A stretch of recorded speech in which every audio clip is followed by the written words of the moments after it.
ஆண்டவராகிய இயேசு கிறிஸ்து இனிய திருப்பெயரினாலே உங்களை மிகுந்த அன்போடு வாழ்த்துகிறேன். யூடியூப் ஊழியத்தின் மூலமாக உங்களை சந்திக்க வாய்ப்பு தருகிற ஆண்டவரை முழு மனதோடு ஸ்தோத்திரிக்கிறேன். இன்னும் சில தினங்களில் நாம் ஈஸ்டர் பண்டிகையை கொண்டாட இருக்கிறோம். இயேசு கிறிஸ்து உயிரோடு எழுந்த வரலாற்று நிகழ்வை நாம் அனுசரிக்க இருக்கிறோம். கர்த்தரை துதித்து நன்றியறிதலோடு இந்த பண்டிகையை கொண்டாட ஆயத்தப்படுவோமாக. ஈஸ்டர் பண்டிகை சிலுவையின் நிறைவாக நாம் பார்க்கிறோம். சிலுவை வரலாற்று ரீதியாக ரோம பேரரசிலே அவமான சின்னமாக கருதப்பட்டது. ஆனால் இயேசு கிறிஸ்து சிலுவையை ஏற்றுக்கொண்டதினாலே அது ஆசீர்வாதத்தின் மையமாக மாறிவிட்டது. பிலிப்பியர் நிருபம் 2ஆம் அதிகாரம் பவுலடியார் இயேசு கிறிஸ்துவினுடைய சிலுவை மரணத்தை பற்றி விதமாய் சொல்லுகிறார். அவர் மனுஷ ரூபமாய் காணப்பட்டு மரண பரியந்தம், அதாவது சிலுவையின் மரண பரியந்தமும் கீழ்ப்படிந்தவராகி தம்மை தாமே தாழ்த்தினார். சிலுவையிலே இயேசு கிறிஸ்து தன்னை தாழ்த்தினதினாலே அல்லது சிலுவையை இயேசு கிறிஸ்து ஏற்றுக்கொண்டதினாலே மகிழ்ச்சியோடு ஆண்டவர் தானே முன்வந்து கீழ்ப்படிந்து சிலுவையை ஏற்றுக்கொண்டதினாலே அந்த சிலுவையிலிருந்து புது வாழ்வு என்கின்ற ஒரு மீட்பு, ஒரு விடுதலை துவங்குகிறது என்பதை நாம் மறந்துவிடக்கூடாது. எனவே சிலுவை என்பது ஒரு அடையாளம் மட்டுமல்ல, அது ஒரு அனுபவம் என்பதை நாம் ஏற்கனவே தியானித்திருக்கிறோம். அந்த அனுபவம் நம்முடைய வாழ்விலே புதிய காரியங்களை உருவாக்க வேண்டும், புதிய அனுபவங்களை ஏற்படுத்த வேண்டும். சிலுவையின் ஒரு நல்ல முன்மாதிரி, ஒரு நல்ல கிறிஸ்தவ முன்மாதிரி, எ பெஸ்ட் கிறிஸ்டியன் மாடல்.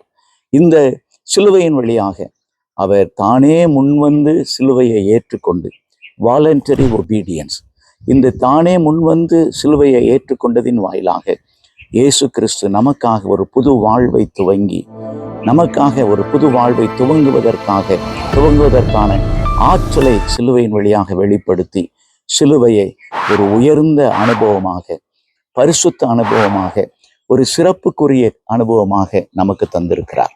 இந்த சிலுவையை நாம் நம்முடைய வாழ்வின் அனுபவமாக ஏற்றுக்கொள்வோம்.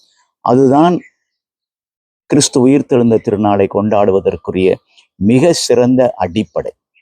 கிறிஸ்து உயிரோடு கூட எழுந்தார் என்பது வெறும் வரலாற்று நிகழ்வு அல்ல, மாறாக இந்த வரலாற்று நிகழ்வின் வழியாய் நீங்களும் நானும் பெற்றுக்கொள்ளப் போகிற புதிய துவக்கம், நீங்களும் நானும் வாழ்க்கையிலே துவங்க போகிற புதிய அனுபவங்கள், புதிய அர்ப்பணிப்புகள், புதிய செயல்பாடுகள்.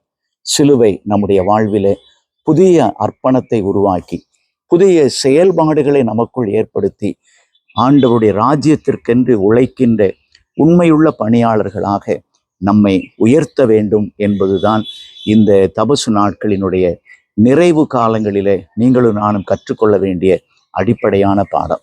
அன்புக்குரியவர்களே, சிலுவை நமக்காக நம்முடைய வாழ்க்கையிலே மாற்றத்தை ஏற்படுத்துவதற்கு, புதிய துவக்கத்தை ஏற்படுத்துவதற்கு, புதிய அர்ப்பணிப்போடு கடவுளுடைய ராஜ்யத்திற்கென்று உழைப்பதற்குரிய ஆற்றலை நமக்கு உருவாக்குகிறது. எனவேதான் அவமான சின்னமாக வரலாற்றிலே ஏற்படுத்தப்பட்ட சிலுவை இயேசு கிறிஸ்துவின் வழியாக, இதோ அந்த சிலுவையின் வழி நமக்கு ஒரு மீட்பு, விடுதலை, ரட்சிப்பு ஏற்படுத்தப்பட்டிருக்கிறது.